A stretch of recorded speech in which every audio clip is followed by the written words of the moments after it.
Welcome to Vision Plus. How does it work with the teachers?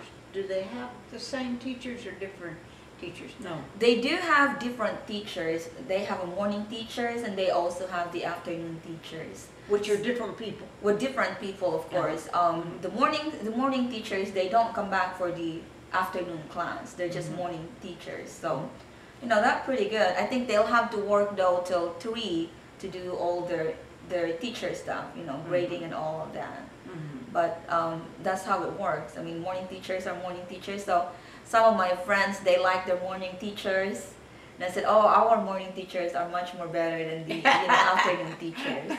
But then you cannot switch though, because if you switch, then you have to stay in that course. You have to stay AM. So if I am PM, just because I like one teacher in the morning, I cannot just switch for one teacher and then come back to the PM. So you have to decide if you want to switch. You have to switch all through until you graduate your elementary school. Yeah, I think that could help us so much here because we're spending millions of dollars for other facilities to be built, both in Madison, the city of Madison, and the county, and also the city of Huntsville, which if they could use the same facilities like Calhoun College, Community College, they use the same facility for morning students and night students, correct, evening students. that is true. And so they utilize that same building or facility for both. Now, I can see that, well, in fact, let's say Columbia High School uses the same building for New Century Technology High School and Columbia High School. But theirs are actually in the daytime. I guess it was large enough they could do them all in the daytime. But I could see, now they have different teachers, so it would work the same way. You have, they could in essence be morning students or afternoon students or evening students, save a lot of money in the state of Alabama to utilize the facilities that we have.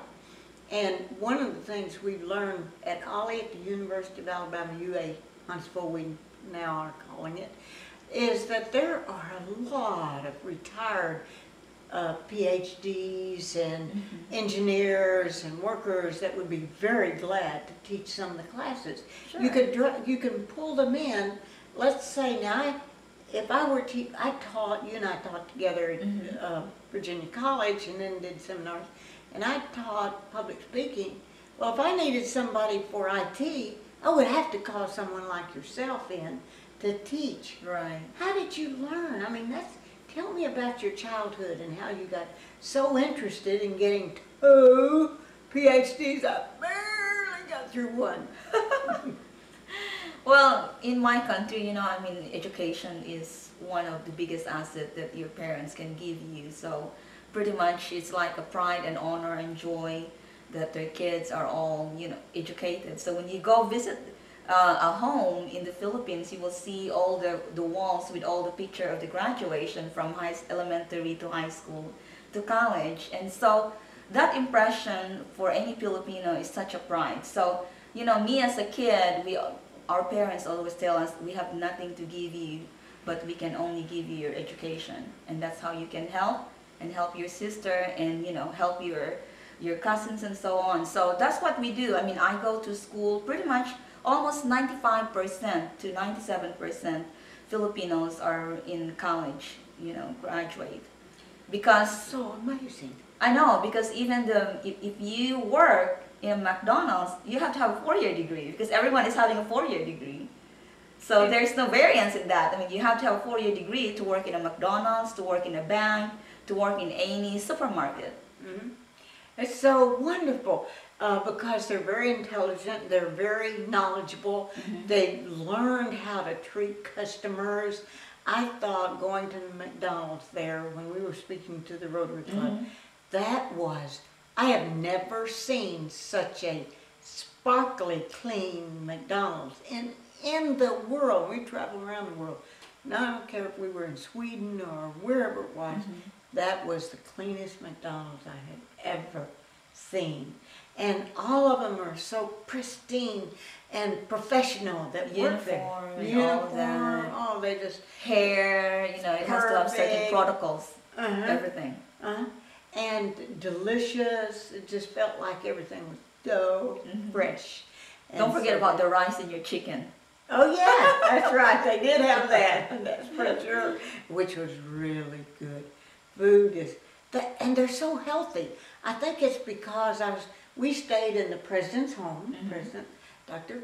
Cuenca, and she had 3 students living in her home. Right. One did the cooking, one did the cleaning inside, and one did the cleaning outside. And they were so well behaved and so professional, even though they were working, in essence, their way through college, weren't they? That's how I did it too with my college. Oh, you did? I worked with the university, Orius University. I was this, we call it student assistants. So my first year to 4th year, I was a student assistant. I was first assigned in student affairs, then I was moved, since I had a lot of background with computer, then I was moved for the EDP, which is the electronic data processing. So I was there for 3 years. That's how I graduated my college, and then the school hired me to, teach after that. So I was teaching my teachers who taught me before. So it was the reverse.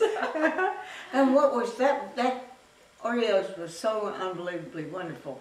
They gave me a certificate. They did things so quickly too. They had my name up bigger than the wall and in the room almost, and welcoming me. I remember. And then they had where I was from in Alabama in the United States, and they put a certificate together for the appreciation for teaching them communication, and we did some games of breakout games that they participated in. And there's no whining or anything. Everybody is so willing to learn. So they love you. Everybody's like, pretty much when they saw you and they said, oh my God, we got to listen, we got to learn from this American girl. Because here in some colleges I've taught, and I taught in Texas and Alabama and Tennessee, and some, I might be teaching public speaking, and we'd be using a room with computers all around. Right. I go back, they're not doing anything that has to do with communication. Correct. They're just emailing their friends or whatever. And then I go over this part of the room, they're texting their friends. So the latest thing in social media is that we're going to work at here in Alabama. They're already working on it in New York. I hate it when some state gets ahead of us. It's social media where you will actually maybe text your questions to your students. They can text them back to you and use social media in learning. Right. Oh, I just think that is so cool because they're interested and they're so smart. My little granddaughter, senior in high school this year, she works on a computer and it sounds brrrr. And I think, how could anybody type that fast and know what they're typing? But she did. She really did. Well, what made you get interested in IT? Well, when I was in college, that's actually my major. Yeah, I was one of the first students who were able to go to an international school for computers. It's called Alma Computer College. So even though my father, he just got laid off from the job and he don't have a lot of money, but he sees that there is a need in the future. So he had to work very hard, go abroad to send money to me so I can go to school in one of the international schools. So I was the first one to be in that. When I was in high school too, my father sent me to computer school for my summer school. So I was the first one to do that as well. So that, made me interested to do more computers. But then after that, my father didn't have a job. He came back. And so I had to decide that, for me to continue my college, I have to take some exam for a scholarship. And I passed the scholarship, so I continue with bachelor in commerce or management. Yes. Yes. So, I had my first broadcast journalism, then management, which would be like business. And then the next one I went back to communication, school of communication.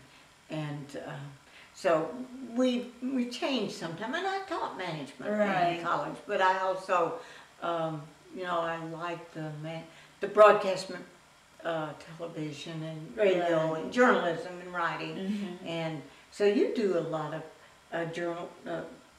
journaling and teaching management. Right, I do. And you were chairman or founder of a management school, and you work a management program, and you work very closely with Rotary clubs. Tell me a little bit about that, not only in the United States, but over there in Philippines. Remember, you went with me as well. We were helping the Home for the Aged as well as feeding the children. Yes, I'm interested. My passion is to help others, you know, whether here or in my country, but that's my future. That's where I want to spend my time, is to actually help kids. It makes me happy to help kids. So for 8 years, I've been having 2 activities that I always continue. The first one is the helping single parents with the Christmas kids, their gifts, giving them gifts, and of course the school supplies. I give them school supplies every school year opens. So I think me to help them out is such a big thing that makes you, you know, you can't express what type of happiness it is once you give and once you see kids being happy. You know, their face is just amazingly, you know, sparkling with all the new toys or new school supplies. So. And you're really good at getting participation. Really, I know even there at Virginia College and also teaching at ITT and other places you've been, that you're able to just, it seems like just people are drawn to you for helping.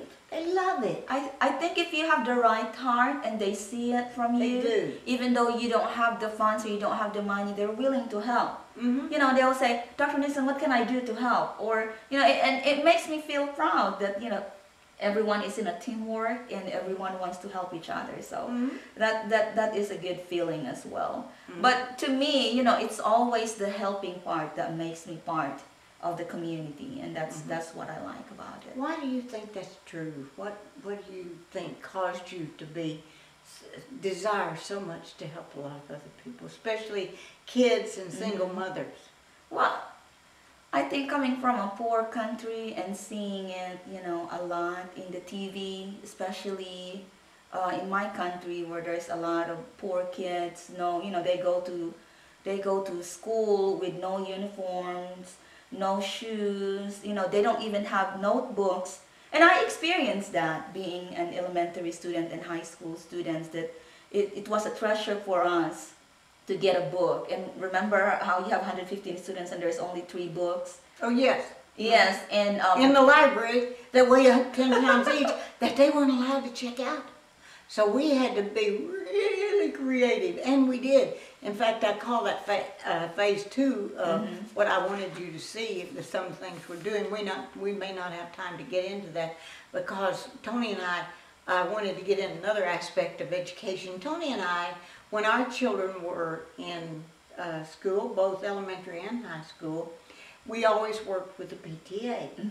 And I helped out everywhere we've ever been. I even belong here to in this area, Providence School. I don't have any child or grandchild there at this point, but I do join the PTA because I think those funds always help. And now you're the president of the PTA, so accidentally. But thank you, Jesus, that she's now the president and I'm emeritus. President emeritus means, oh, you can sit back and help Charline, Dr. Nixon.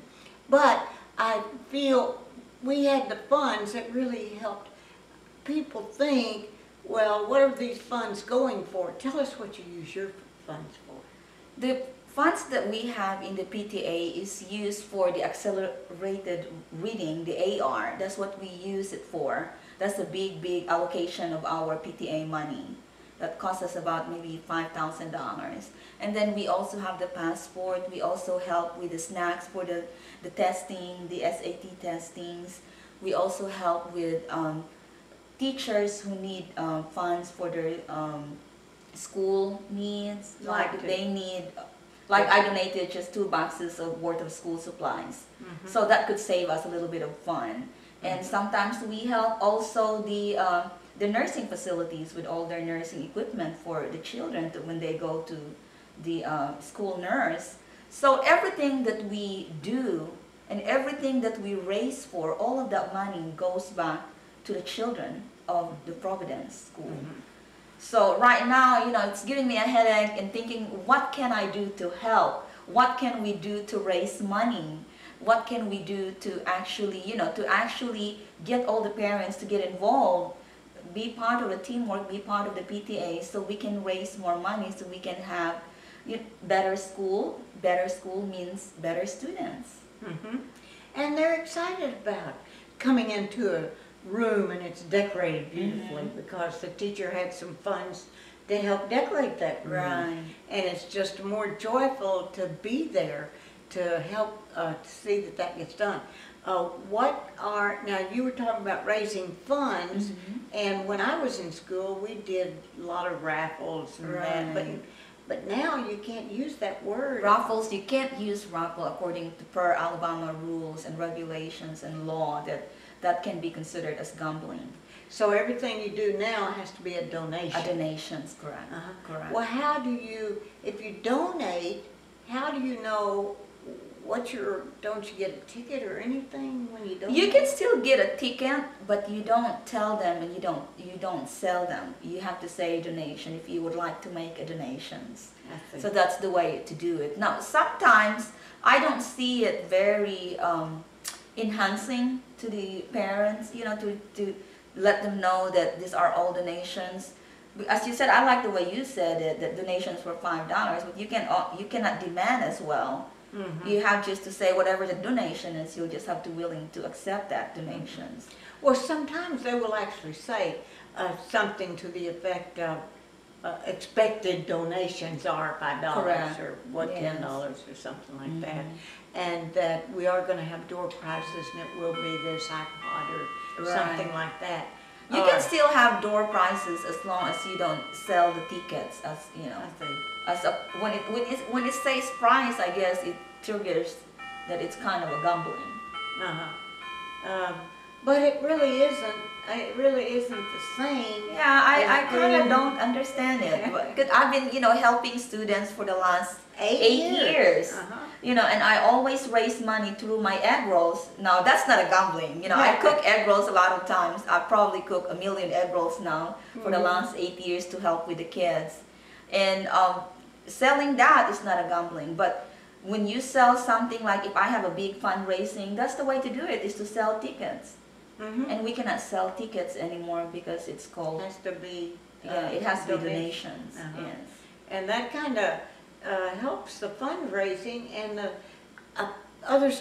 parents don't seem to understand that if you put a penny, $1, $10, $100, whatever you want, into the kitty for the PTA, every cent of that. Every cent goes back to the students. Not only do you not take any salary or gasoline or anything out of the PTA funds, you gave $200 worth of, you and your husband, of products the other day. Like, what were some of the products?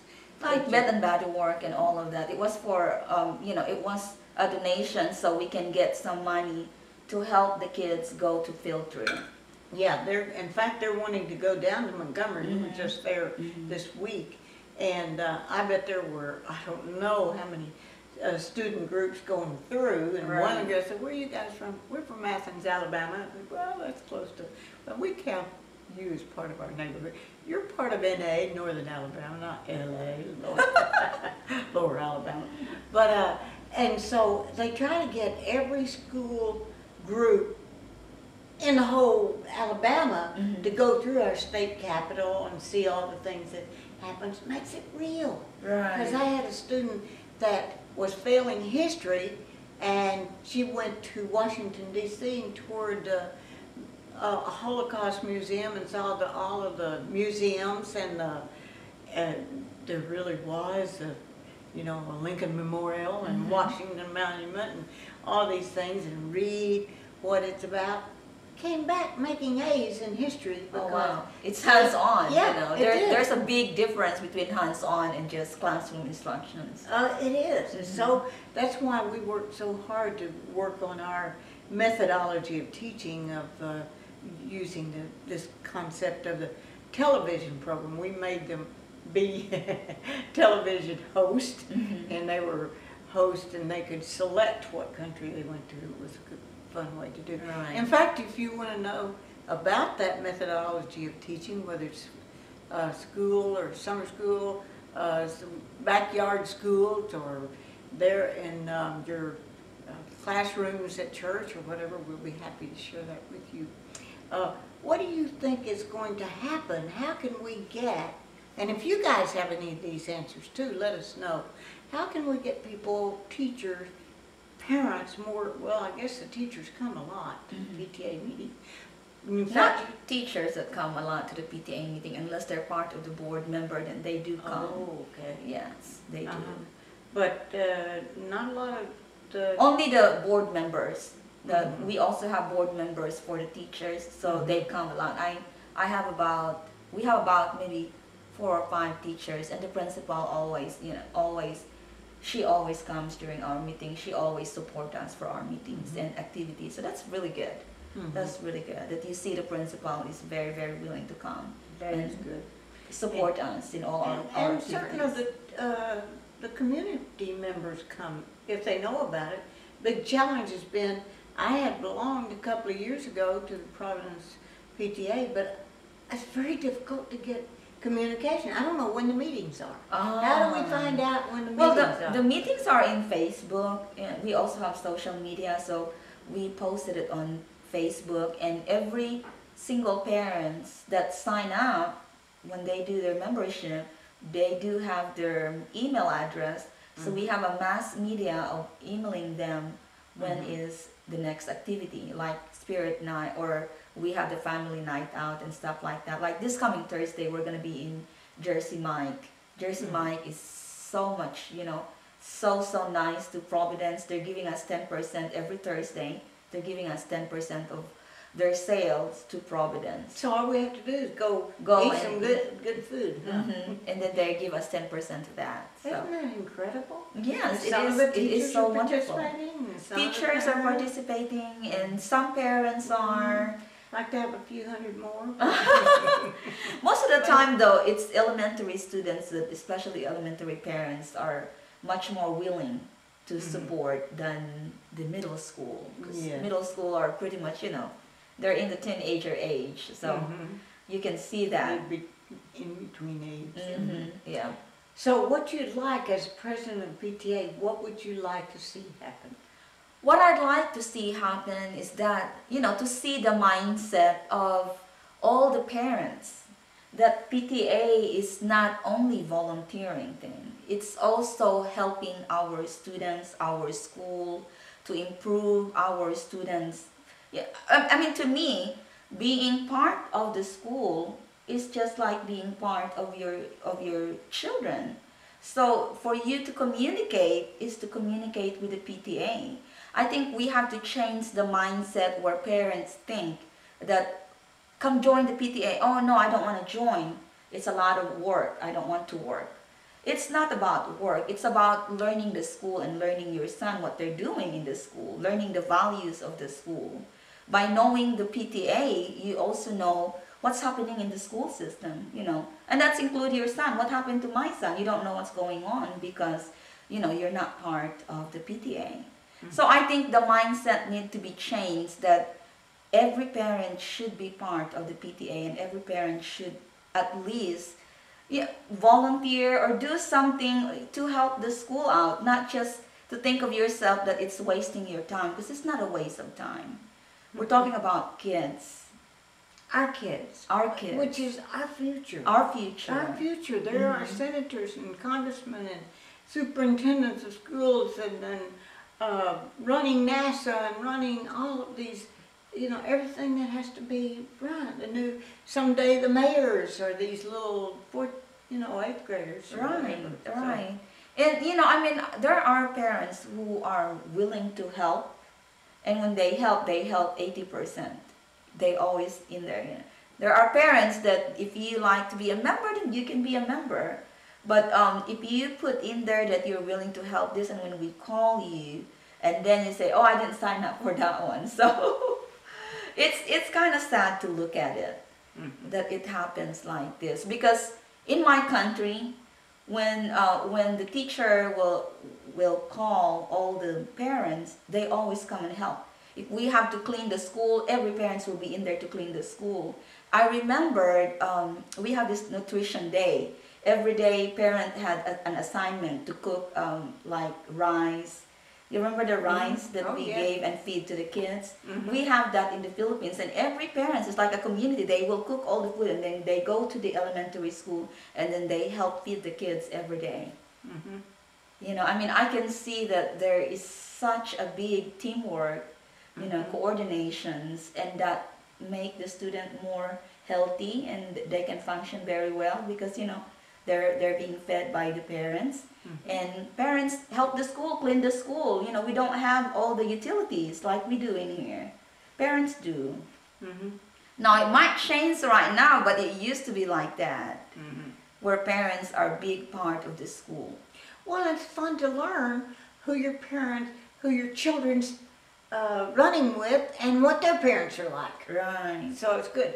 Okay, well, let's just recap. What we want to get across is there are other innovative ways that we could get money for our school through the morning school and afternoon school. Correct. There's innovative ways that we could help with learning types, but also with through the PTA.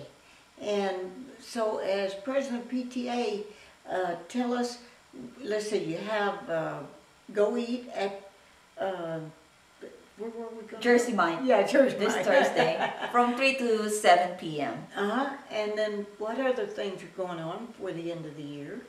We're having the luncheon on Friday, Filipino lunch. I'm cooking food for the teachers. I'm selling it for $5, and of course it all goes back to the PTA fund. And then the April, we have the board members elections of officers. So we're having hard time finding officers for the PTA. So we hope to see that can be, you know, I mean, what we're trying to do right now is, if I'm not going to be the president, then I will have to recruit someone to be a president. So we're trying to find as many friends as we can to join the PTA and be part of the board member or the officers for the PTA. And if they don't like the way it's run, they can get in there and be an officer and change it. And what will you do? You'll have now, when is school going to be out, as far as you know, toward the end of May? You don't have to go into June this year. No. April. April is when we will have elections for the new incoming officers. And they will actually be installed probably in May or next August or September. August. So they will start their term on August. Even though they're elected. April. Well, it's great that you're the president and you now can, are you going to serve another year maybe? Possibly. We'll see. We'll see. If you get enough I have support. so many ideas. Like one of this day, I would like to have my own, maybe little restaurant that's just like delivering or something, and just open for lunch. And every single egg roll I will sell, I will give 10% of that egg roll. So if the egg roll is 50 cents, then I will give 50 cents. I mean 10 cents back to the school. I wish all of the local businesses will do such a great blessings like that, where they can give some little money for our school. Because for some reason I couldn't figure it out. Every time I go to sleep, I would like to stay in a business where I can donate locally to my school. Like as I said, if I sell one egg roll, per egg roll I give 10 cents. So if the egg roll is 50 cents, I'll give 10 cents every egg roll that I sell. Wow. Yes. I gotta go eat a lot of egg rolls. Yes. They're so delicious. Oh, yum, yum, yum. She brought some spaghetti today. What did you bring today? I just glanced at it. Noodles. Noodles, because I didn't want to start eating and then get noodles in my nose, mouth, and whatever between my teeth while I started. Well, I'm glad that you joined us, and we want you to join another thing that is in your community, and that's the PTA, the Parents Teachers Association. And you will be blessed by getting to know your friends and neighbors, and also to get to know the teachers, who your kids are running with, what their parents are like. That's a good thing, isn't it? It is. And we're glad you joined us, and go join the PTA of your local area.